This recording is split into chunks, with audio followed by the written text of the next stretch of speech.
అమ్మాయి విషయం మనం చూసాం. ఆ సంఘటన ఇంకా మరవక ముందే విశాఖపట్నంలో ఎందాకే ఒక ప్రేమోన్మాది తల్లి కూతుళ్ళ మీద దాడి చేయడం, అది అతి క్రూరంగా దాడి చేయడం, తల్లి చనిపోవడం, ఆ అమ్మాయి చావు బ్రతుకులతో పోరాడుతూ ఉండే పరిస్థితిలో ఉండడం జరిగింది. అంటే ఈ రాష్ట్రంలో మహిళల భద్రత ఎంత ఆందోళనకరంగా ఉందో ఈ వరుస సంఘటనలు నిరూపిస్తూ ఉన్నాయి.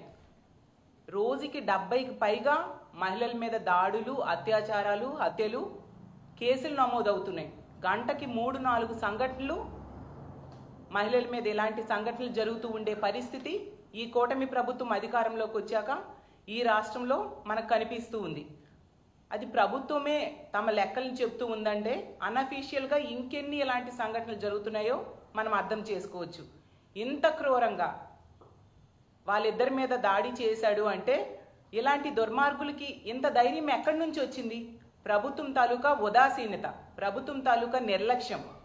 ఇన్ని సంఘటనలు రోజు జరుగుతూ ఉన్నా ప్రభుత్వం దీని మీద సరిగ్గా రెస్పాండ్ కావట్లేదు. కాబట్టి ఇలాంటి పనులు చేసే వాళ్ళకి ధైర్యం పెరిగిపోయి రిపీటెడ్గా ఇలాంటి సంఘటనలు చేస్తూ ఉండే పరిస్థితి మనం చూస్తూ ఉన్నాం.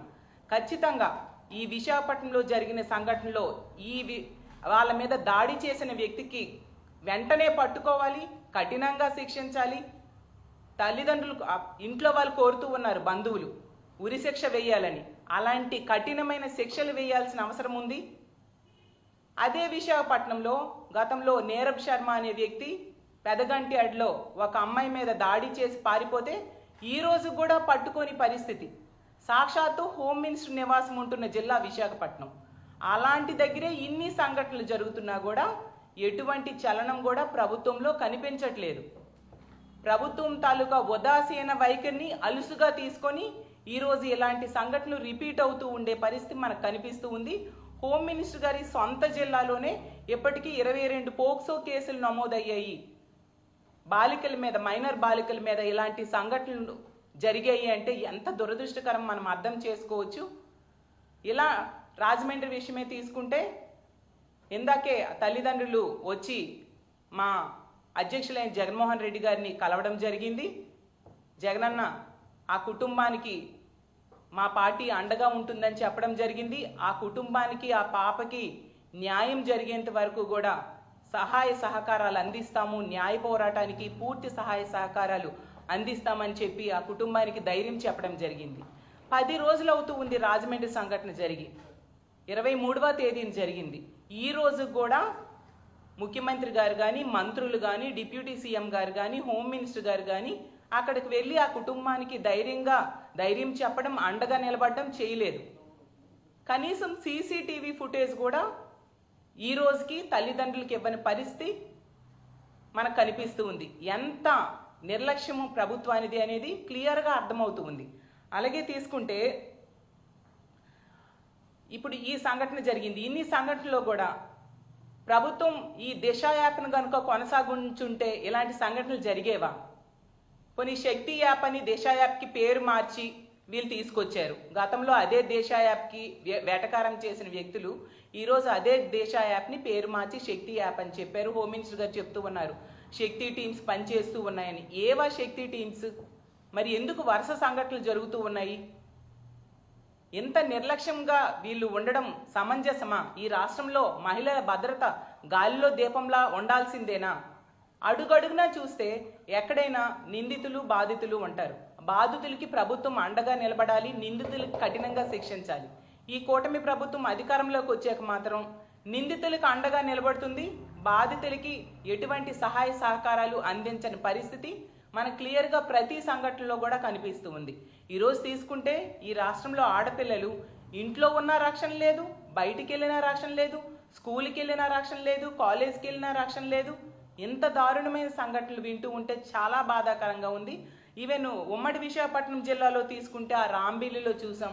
ఆ అమ్మాయి ఆ ప్రేమ కోసం ఒకడు వేధిస్తున్నాడు అని చెప్పి జైలుకి వెళ్ళి వచ్చాక కూడా ఆ అమ్మాయి కంప్లైంట్ ఇస్తే ప్రభుత్వము, పోలీసులు నిర్లక్ష్యం వలన అతను హత్య చేయడం జరిగింది. అలాగే ఏటుకొప్పాకలో 4 సంవత్సరాల బాలిక మీద అత్యాచారం చేయడం జరిగింది. మేము వెళ్ళి ఆ 2 సంఘటనలు కూడా ఆ కుటుంబానికి ధైర్యం చెప్పడం జరిగింది. అలాగే తీసుకుంటే ఎన్నో సంఘటనలు, ముచ్చుమరి సంఘటన, అత్యాచారం చేసి ఆ బాలికని ముక్కలుగా చేసి విసిరి పారేశారు. పోలీసులు అనేవాళ్ళు మహిళల రక్షణ కోసం ఉపయోగపడాలి, ప్రజల రక్షణ కోసం ఉపయోగపడాలి. కానీ ఈ కూటమి ప్రభుత్వం అధికారంలోకి వచ్చాక పోలీసుల్ని రెడ్ బుక్ రాజ్యాంగం ఎలా అమలు చేయాలి దాని మీద ఉపయోగిస్తున్నారు తప్ప శాంతి భద్రతల పరిరక్షణ కోసం కానీ మహిళల రక్షణ కోసం కానీ ఉపయోగించని పరిస్థితి మనకు క్లియర్గా అర్థమవుతూ ఉంది. ఇంత దారుణమైన పరిస్థితులు నెలకొని ఉంటే అసలు ఈ ఆంధ్రప్రదేశ్ రాష్ట్రంలో ఆడపిల్లల తల్లిదండ్రులు తమ పిల్లల్ని బయటికి పంపాలంటే భయపడే పరిస్థితులు రోజు రోజుకి ఎక్కువైపోతూ ఉన్నాయి. కాబట్టి మేము ముందు నుంచి కూడా ఈ ప్రభుత్వాన్ని వేడుకుంటూ ఉన్నాం. మహిళల భద్రత అనేది ప్రభుత్వం తాలూకా ప్రథమ ప్రాధాన్య అంశము. కాబట్టి దానికి ప్రాధాన్యత ఇవ్వండి. మీరు ఇన్ని సంఘటనలు జరుగుతూ ఉన్నా ఎందుకు వీటి మీద ఒక సమీక్ష లాంటివి నిర్వర్తించడం లేదు?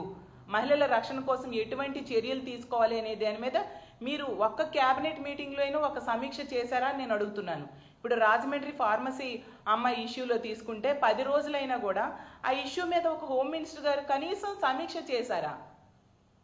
ఎంతసేపు కూడా ఆ హాస్పిటల్ యాజమాన్యాన్ని అలాగే నిందితుడైన ఆ దీపక్ని కాపాడడానికే ప్రయత్నిస్తున్నారు తప్ప ఆ బాలికకి న్యాయం చేయాలి అనే విషయం మీద దృష్టి పెట్టకపోవడం నిజంగా దురదృష్టకరం.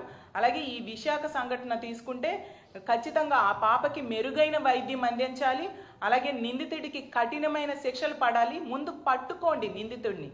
ఆ పెదగంట్యాడ సంఘటనలో నీరబ్ శర్మ లాగా ఇన్ని నెలలైనా, ఇంచుమించు 5 నెలలైనా కూడా పట్టుకోకుండా పోలీసులు తమ చేతకానితనంతో వ్యవహరిస్తూ ఉన్నారు. అలా కాకుండా ఈ నిందితుడిని వెంటనే పట్టుకోవాలి. ఇంకొకసారి ఇలాంటి పనులు చేయాలంటే భయపడేట్టుగా ఇలాంటి దుర్మార్గులకి కఠినమైన శిక్షలు వేయాలని మా వైఎస్ఆర్ కాంగ్రెస్ పార్టీ తరఫున డిమాండ్ చేస్తూ సెలవు తీసుకుంటున్నాను.